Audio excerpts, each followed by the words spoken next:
নমস্কার। ওই যে বাম দিকে স্টেডিয়ামটা দেখছেন, ব্লু লাইট জ্বলছে, ওখানে আন্ডার 17 ফুটবল ওয়ার্ল্ড কাপ হচ্ছে। জানেন, আমরা আগে জানতাম না, এখানে এসে যখন এত ভিড় দেখি তখন জানতে পারলাম।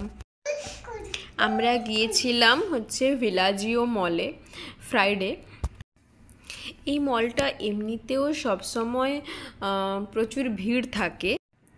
আসলে এই মলটার মধ্যে বাচ্চাদের জন্য স্কেটিং আছে, মানে স্কেটিংয়ের ব্যবস্থা আছে, তো ওই জন্যে আরও ভিড় থাকে। এই যে দেখছেন আকাশ, দেখেছেন? উপরে দাঁড়ালে হাত বাড়ালেই আকাশকে ছুঁতে পারবো, এত কাছে কিন্তু আকাশ, দেখছেন?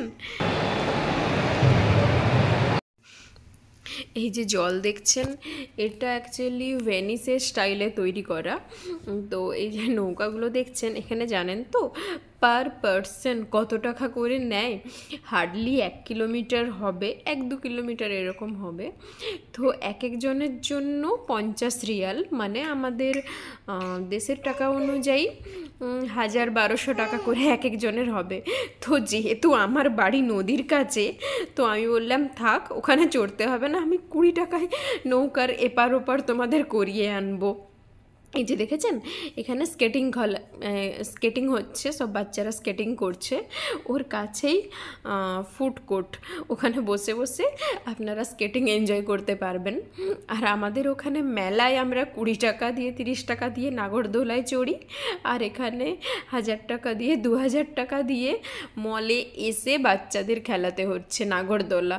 কিছু করার নেই।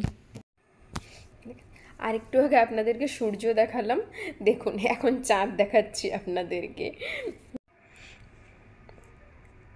দেখেছেন, একটু আগে সকাল ছিল, এখন আবার রাত হয়ে গেছে।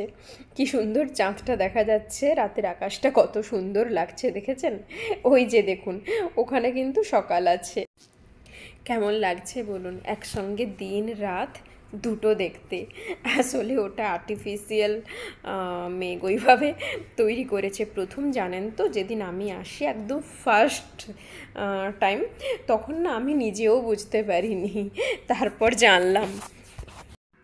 এই যে ফাইনালি আমরা বাড়ি ফিরে যাচ্ছি এবার।